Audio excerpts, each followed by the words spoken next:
jinxed it. Let's. Oh, dude. We're back. I'm so happy to be here in this seat right now, in this very present moment. Danny's acting real weird, and I have no idea why, and we're not even going to talk about it. We're not going to talk about it. But anyway, welcome back to the Split Shit podcast, where we cut through the bullshit and the noise of the fitness industry. My name is Danny. My name is Jamie. That was good. Jamie farted. Don't bring it up. I'm to say- cutting that out. No, I'm cutting I that have to tell them the truth why I'm being so weird. It wasn't. It was more like a leak. We can't open with this. Nobody's going to watch this episode. It's more like a like, are these like little boys? What's this going on? unfiltered truth. But anyway, we're very close to fucking completion of We're this human. Oh, of dude. this chess game. If you have a look, But let's drag it up for another 2 more episodes. if you are on Spotify, please jump on YouTube and witness the slaughtering of Blaz. Yeah, I know.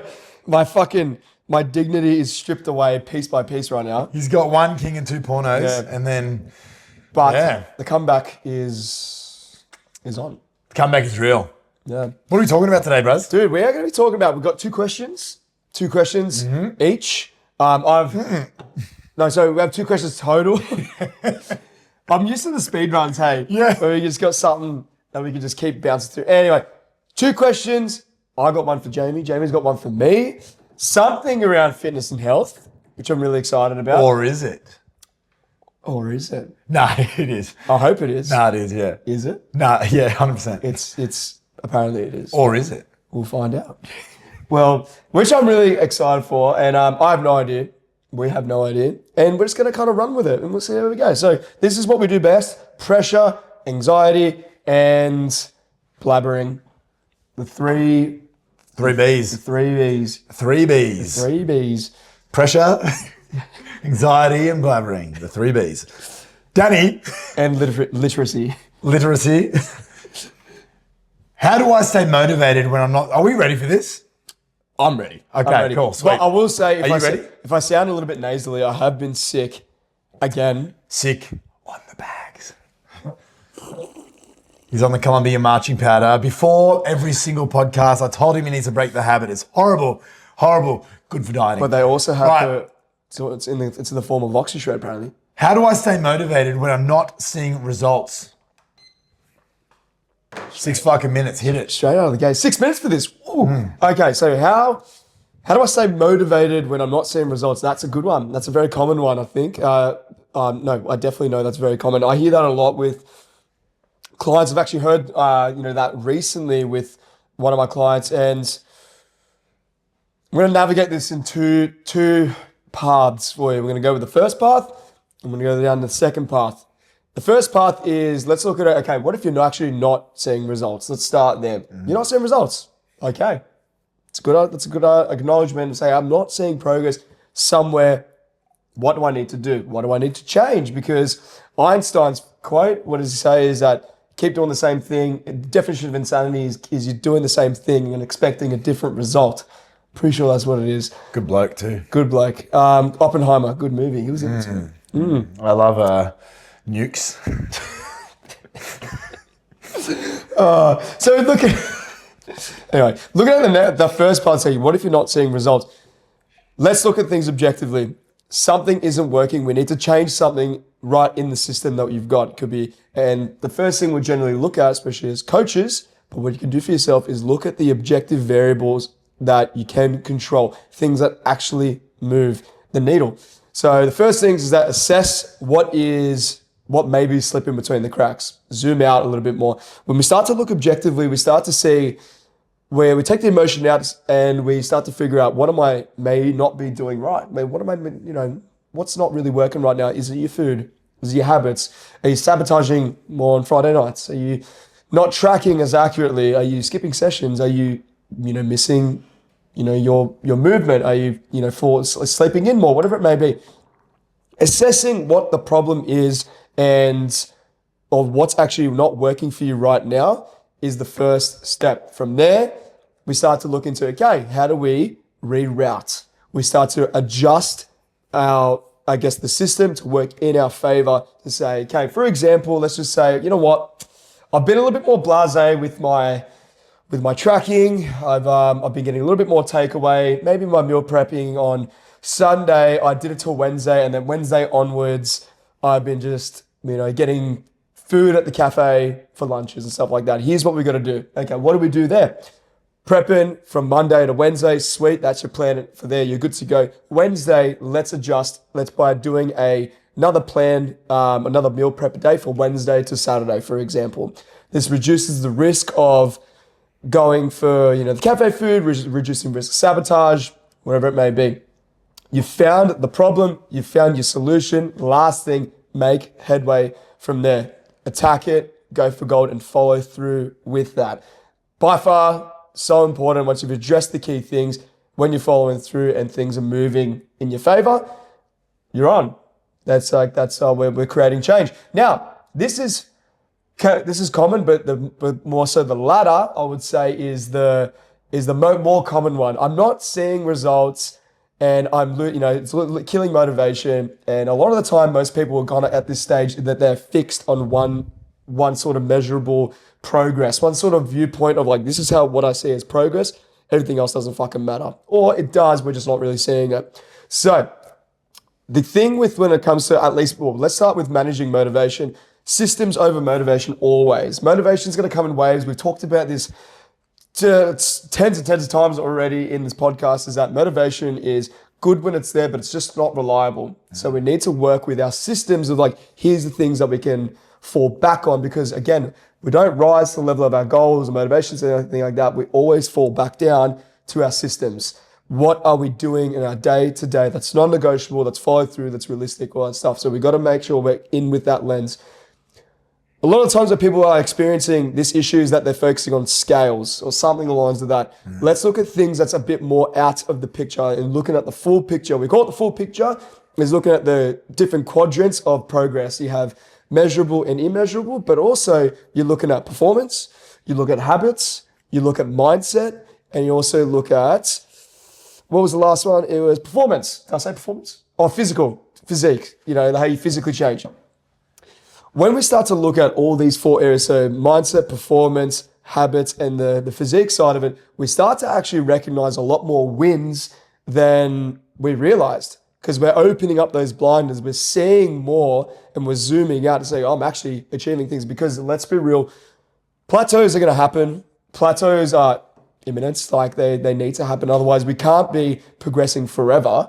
Whether if it's losing weight, we'll wither away to nothing, or we just keep going like that. Either something will be in the way, whether if it's nature, whether if it's life, circumstance, wherever it may be. So we kind of have to work with, when it comes to, looking at those plateau periods or see things are stagnating, we need to either adjust to see what can we change, or look outwards to see what am I actually achieving that I'm probably not seeing. So look at things like the things that you value, things that like you value in terms of like how you're progressing in the gym, how your mindset has been, how's your stress has been, how's your clothing size, your vitality, your sex drive, all these things that may not be super measurable, your confidence, all these epic things that we may be missing. We start to recognize that, and you realize, oh shit, I'm actually making more progress than I thought. I've only got 5 more seconds. That goes really fast. The last thing is that when we start to zoom out, relate it back to the person that you are becoming. Go back to that ideal self to say, am I doing the things right now that's honoring that person that I want to be? That's still progress in itself, because you're doing what you've ultimately want to do, and you're not sacrificing the life that you enjoy. Fuck yeah. That was 6 and a bit minutes, but Yeah. hopefully you got Nice. you got the full picture. That was very complete, and how do I stay motivated? I'm not seeing results. Very fucking nice. I like that. That's like your little breakdown of the 2 parts. Thanks, man. That's cool. I agree. I think that first part's very important as well. Yeah. Like making sure that you're assessing what's actually going on. So you're making sure that you're in the right lane, you're doing the right thing. So getting guidance, having that confidence that you are in that right lane, that you're driving in the right direction, that's going to be key. When you're looking at that sort of, and then obviously part 2, like that's fucking perfect as well. I've related even to imagining that you're like, your water boiling, you're in a pot of boiling water and you want to boil this water. So you crank the heat up, but nothing happens for a while. You might get to a point where it might be 5 minutes, it could be 10 minutes before this water starts boiling, you know? So people just end up turning it off and trying again, putting it on a different stove, crank it up. Oh, it's not fucking boiling. Put it on a different stove. And they keep jumping from stove to fucking stove. Before they know it, they've, you know, wasted years, 5, 10 years of their life jumping from thing to thing to thing, never seeing results because they never actually let the water boil. So that's a good way to look at it. Yeah, if your goal is to say, even if it's strip fat in particular, I'm assuming a lot of these things related around motivation is around stripping fat because strength gains, fitness gains, they're easily measurable, you know? But if your goal is fat loss or even weight loss, the fluctuations are going to be gnarly. So you need to make sure that when you're boiling that water, when you're trying to see that result, you got a thermometer in there. You know, you're understanding, are we heading in the right direction? So bringing in that first point of knowing exactly what you're meant to be doing to get the result that you want. Best way to do that, get a coach, you know, to keep you on track when you do feel lack of motivation, because the fact that you don't feel motivated because you're not necessarily seeing results, you know, there's two different things going on there. The motivation is completely irrelevant. You know, it literally doesn't matter at all. The motivation just gives you a little bit more on your good days so you can go a little bit further. But you want to set your targets and things around what you do when you're unmotivated. Correct. That's the thing that's going to actually move the needle for you, or for everybody as well. But yes, so feeling unmotivated when you're not seeing results, exactly like you said, put the thermometer in and gauge what is actually going to increase that temperature on that thing. So is it, I'm getting stronger? Is your goal, you know, I want to be fitter? Am I somebody that just wants to, you know, I want to lose this fat, lose this weight or whatever, but it's so I can be a better mother, show up better at work, have more energy, all that sort of stuff. If you can actually gauge those things, and what is my gauge for that? You know, that's why getting a coach is going to be such a fucking good thing, because you can have somebody with that experience, with that knowledge to be able to tell you, this is how you can actually measure your energy, give you little ideas. This is actually how you can measure whether or not you're implementing the habits. Because when you're going through it, like you could be doing it for a year, for 2 years, and you could be doing 10 times more than you were doing 2 years prior and not even know, because the progressions are quite gradual. You might be adding a new thing each week, a new thing every fortnight, a new thing every month. You know, you could be a completely different person in 2 years, but still think you're not getting results because it is happening gradually, you know? So yeah, making sure that you're not pulling out and putting the pot on a different stove before it boils. Just make sure that you're on the right track, you're in the right lane of that road, your road's heading in the right direction. Make sure of that first, and then just measure the temperature with the correct thermometer. You know, I personally prefer the anal probe. I think that's a really good thermometer. A bit smelly, but it does the job. Who does it? Do you do it by yourself, or do you get someone to do it for you? Well, are you offering, or? Well, where's the application? Like, I think that's a two-man job. Well, we can do, You know what I mean? like, we'll do a little trial period. So once we finish this, Okay. we'll charge the battery again and we'll do your little interview on the couch over there. Well, up the decibels as well, just for Yeah. extra ASMR effect. Oh yeah. I got another mic I'm going to mount elsewhere. Anyway, so yeah, I think fuck your motivation. Yeah. And, you know, make sure you actually are getting results, and change your scope or something. Change your probe. Use a thermometer. Change your probe. Use a thermometer and boil your fucking water. For people thinking that this is all about health and fitness, we can't get one little fucking dirty joke an episode. If you think when that's not going to happen, Dirty? bro, you're kidding yourself. That's fucked up, man. That's actually, That's not dirty.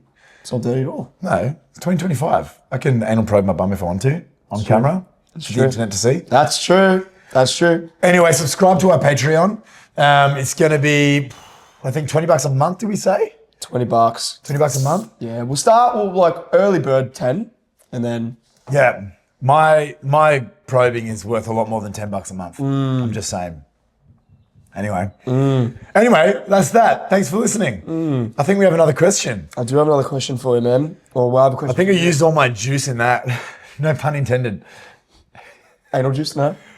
Dude, people are turning this off now. I know, they're like, that's right. We started with farts and now they're probing their bum with a thermometer. It's just a bum. It's called health. If your doctor asks you to do something, I would highly recommend doing the thing. Grow up. Next question. Next question. All right, Jimbo, I've got a question for you, my friend. I'm ready. Serious faces back on, please. Serious faces. At least for the first half. Perfect. I've been dieting since I was 14. I don't even know who I am without it. Oh, for fuck's sake. I can't even make a joke about that one. You ready for this shit? Can you do it one more time? Yeah. I've been dieting since I was 14. Dieting since I was 14. I didn't even know I don't even know who I am without it. I like that. That's kind of exciting. I actually had a consultation with somebody, earlier this week, which will be last week for you guys. Yes. Exact same problem. This is extraordinarily common, particularly with slightly not older, but that sort of middle-aged demographic. You got to be skinny, you got to be skinny, you got to be skinny. People get addicted to dieting, which is a real thing. Too much of a good thing, can fuck your whole life up, particularly if it is something like this. You get body dysmorphia, you head down a fucking slippery slope, horrible. Mm-hmm. So yeah, particularly if you start at a young age, you're very easily influenced, You start dieting, you start getting validated by your peers because you start looking a bit better. You're tying your self-worth to that thing. Your whole identity becomes the person that's on the diet, Similar to how I often bring up clients that I've had lose fucking bulk weight. One of my clients was down 30 kilos and said to me, I still feel like the fat kid because their identity was so closely tied with being that fat kid, at school. So this is no different. Being that person that's always on the diet, that's always been part of my life. That could have been 2, 3, 4 decades ago, depending on who you are and what your circumstance is. But that's very easy to become just part of your life, part of who you are. And that's fucking very dangerous. It's dangerous as fuck, The analogy I used with my client, my now client, last week was, it's like growing up in a haunted house. So your food and all those sort of things, that's meant to be your home, meant to be your safe place. So that's your identity. But if you're in this haunted house where you are constantly fucking dieting, your self-worth is tied to this thing, there's all these fucking ghosts here. You're coming home to this place where you actually don't feel safe. You don't feel safe in your own skin. You don't feel safe in your own kitchen or your own whatever. You can't actually feel comfortable in your own skin because you're always having to do something. You always have to watch what you're eating. You're always having to watch how you're exercising. This is always fucking all-consuming part of your mind and your being and your identity and your day-to-day. And it's ridiculously exhausting. So you need to actually get the fuck out of that house. But how do you do that? The reason this is so fucking dangerous is because your self-worth does get hijacked. Your self-worth and your identity gets hijacked completely by this diet mindset, You're never gonna, if you do stay there, it's very, very fucking hard to ever feel good without being ridiculously skinny, If you're going out of that phase, because we know diets never last, we talk about this all the time, the idea of a diet is to be short term. So what happens after that? You put the weight back on, then you're back on a diet. You feel shit every single second that you're not at that skinniest version. That skinniest version might only last a week, So maybe 2, 3 weeks out of the year, you feel okay. And the rest of the year is spent in either pursuit of that goal or feeling shit about yourself because you're getting fatter, It's fucking super dangerous. So you end up tying your self-worth and your identity to that thing.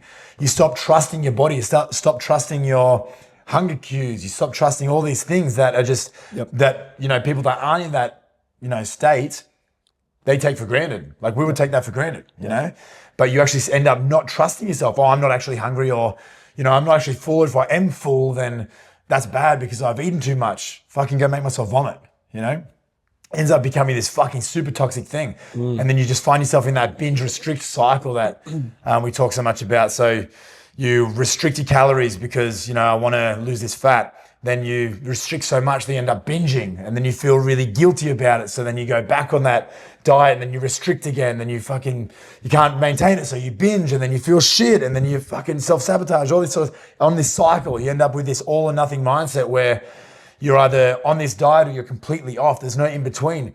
Some people go through decades without ever feeling like they're just okay or just living. It's fucking wild.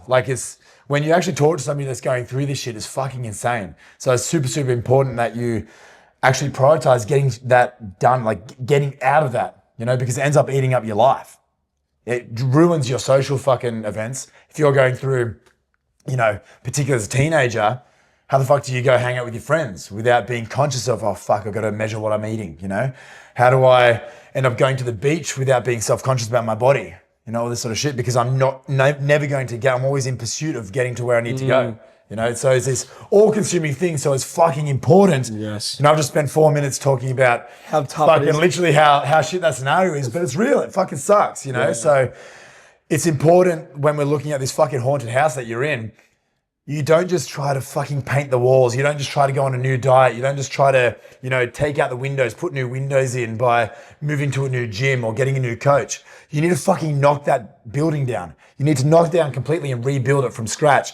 Build your foundations, which is going to be fucking very, very hard. Yeah. You're going to need help with that. But knock your house down completely and lay those foundations down. Focus on your relationship with food, making sure that you're removing that good or bad lens when you're looking at food. Getting rid of things being bad, incorporating them back into your lifestyle slowly, being okay with that.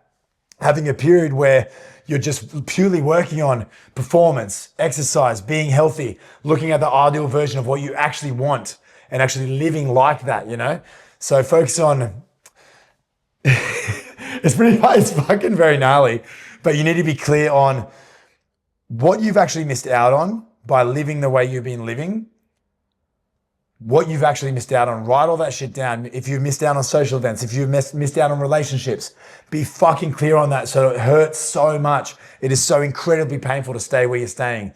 And then focus on what you're actually going to achieve and how your life is going to be by being that new person, being that new version of yourself, the one that's healthy, the one that has a good fucking relationship with the food, the one that can go to the movies, have a bit of popcorn and not be stressed out about it, and just live in pursuit of that, taking the small steps to living like that. Anyway, we're fucking over time, but yeah, that's pretty much the base. Unreal. Yeah. Unreal. I don't think I breathed at all that whole time. Yeah, that was passion, man. I spoke very true. Very true. So common. So common. It's and very well common. Very well spoken. I love the haunted house analogy. That's such a good way to look at it. It's true. It's we're kind of shrouded by this constant fear of I'm going back to the person I was trying to avoid, and when it does happen, kills the self-worth, kills our beliefs, creates this perception that we are only just this person that does this thing now.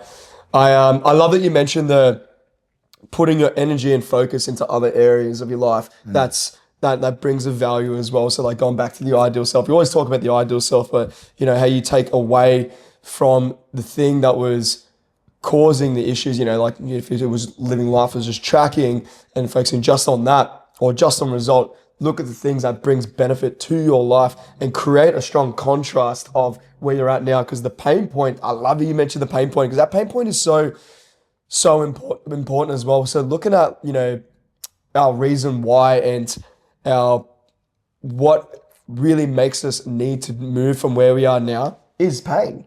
If we boil it down, is that everyone's got a bit of pain of something. Don't get me wrong, like pedestal, putting in like excitement for goals is so sick, but I want to be a fucking millionaire. Like I want to be, like super successful in business. Like I want to do those things, but the same as people with like, I really want to be super skinny, or I want to be super jacked, or want to be super healthy, whatever it may be.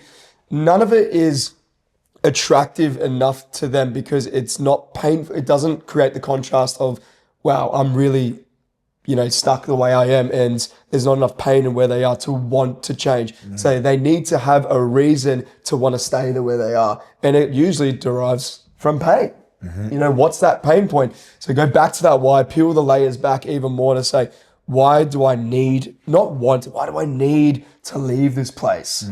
It's fucking painful, it's uncomfortable, it's tough, but once you've exposed yourself to that, the possibilities start to arise from there. And seeing that, like, I remember, like, you would 100% know in consultations is that we use a lot of this stick and carrot approach of like, finding a person's why, because it is the backbone. What gets them really excited to be that ideal self, that person who they want to be, that's, shining like the fucking gold medal, that's something they're working towards to, let's say the carrot. But then you're looking at it to say, and contrasting it to say, what is that actual, deep pain points to say, it's not an option of staying now. It's cool there, but you can't be here anymore. You don't deserve to be here anymore. You deserve to be over here. So create that contrast, create that strong why. No, I love it. I love everything you said. The haunted house is such a good way to look at it too. It is. Well, that's the thing. Like when you're looking at shit like that, That is literally your safe place. Like if you can't be safe or feel safe in your own skin, what do you have? Like you coming home to literal just discomfort, you know? Eating is essential. We need to eat to survive. So if your relationship with that food is that fucking bad or that toxic, you're never going to feel okay. Yeah. That's why, I know we fucking spoke about this a couple of weeks ago, but so many suicides are related to eating disorders. You know, people that end up committing suicide, a high percentage of them have eating disorders because you can't fucking escape it. So it's essential that you feel okay. So for that person, I don't know in the question, I wasn't sure how old they were or how long they've been like that. Time frame, yeah. Because obviously the longer you spend in that skin, the harder it is to get out of that unless you are in so much pain that you must get out of there. Otherwise it's fucking game over. It's fucking hard because it becomes your identity. It becomes what you are used to. And even though it isn't safe, it does become your safe place. The haunted house is still a fucking house. It's still your home.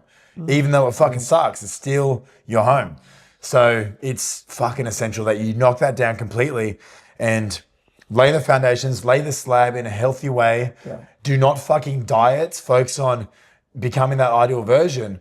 That healthy, vibrant, energetic person with a great relationship with food that can live as whatever body fat percentage they want to because they fucking can and because they want to. Yeah. Not because their value is tied to that. If they put on 5-10 kilos, their value is no less than it was before. Sure. But they're like, oh, you know, I can just get my shit together, you know, whatever. And bottom line is that even if you're listening to this and you're like, want to take the step and plunge, or like want to get a coach or work with coaches on want to do this, differently and stuff like that. If you're still feeling a little unsure about it, my best recommendation to start somewhere is you can talk to someone about it. Even if it's even when you want, because the thing with working with a coach is that yes, we do a lot of the measurable things that are going to move the needle. It's going to keep you accountable, the support, the community aspect of it. It's all part of it. The tangible focuses that's going to help you keep moving.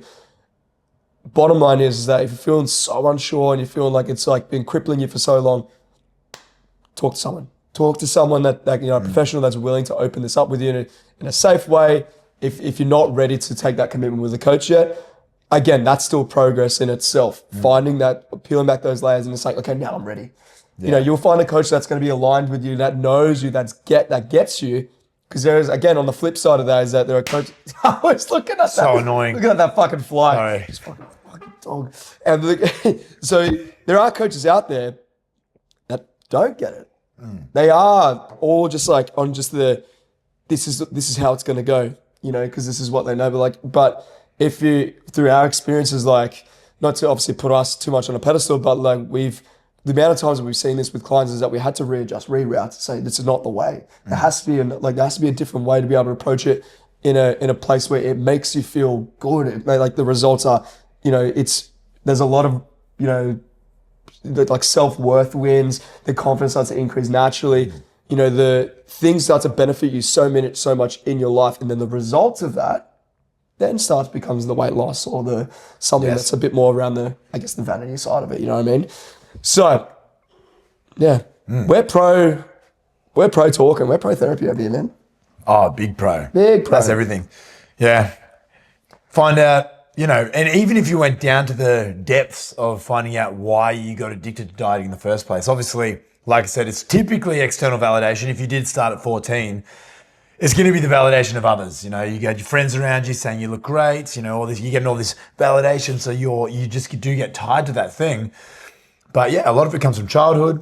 A lot of our parents just fucked up a little bit, enforced the wrong things. That's one that has come up with a lot of clients, like how, even their parents and peers were talking to them if they were a bit overweight, all that sort of stuff. And, that's fine. And now it's time to deal with that. It's not time to run away from that or hide behind a fucking diet or this sort of shit. Actually sort it out. Because you only get one of these fucking lives. You only get one relationship with food. You can rewire that, but your relationship with food is how you're going to live your life. You only get one relationship with yourself. So prioritize it. Go get fucking help, because I promise you, I promise after seeing it, even in my own life, definitely, but in the lives of so many clients, the life you're going to live on the other side is fucking unbelievably more comfortable than what you're in right now. what you're going to be able to achieve, but not even on the achievement side of things, but how you're going to feel more comfortable in your own skin, all that sort of shit is just literally priceless. Like you could not put a price tag on that shit, you know, like, so yeah. And there's regular people that are doing it. So you just got to prioritize it, bite the fucking bullet, admit there is a problem and go and get that fucking sorted and don't do it alone. Good questions today, man. Shit. We got a couple bangers. We got fucking deep into that was a couple bangers, yeah. Deep with the probe. Deep with the fucking... Yeah, let's talk more about anal and gay stuff. So let's make it funny. So should we make it... So Danny's he's still running. He has not done another chest move. Oh, yeah, well, I'm assuming otherwise I'd smoke your ass right now. But yeah, that's pretty much... That's pretty much it. That's pretty much that, I guess. Yeah, well, I hope you enjoyed. That's the episode done. Fuck, that was some good questions. I hope you enjoyed this episode. I hope you got some value out of episode 3, episode 4. We're on episode 4 now of season 4. No, sorry, episode 3 of season 4. Yeah. No, I didn't take my finger off. Just anyway, you can keep outroing if you want. While I decide this. Love this. We love doing the episode. We're filming the episode every single week for you guys. So if you enjoy this content, this episode, check. Like and subscribe. If you're listening on YouTube, leave a comment on your questions and your journey, your feedback. We'd love to hear it all. If you're on Spotify, leave us 5 stars, give us a follow, and also write your questions in. Again, these questions are for you guys. You know, we've spoken about so many scenarios, and we've dealt with so many different walks of life, humans, real situations that we'd love to share with you. But if there's something specific with you, for you in particular, don't be afraid to let us know. You can even DM us, and then we can use it for a future video. That was the longest outro ever. Danny's definitely stalling, trying to not get smoked over here. But yeah, thanks for coming. We'll see you next week.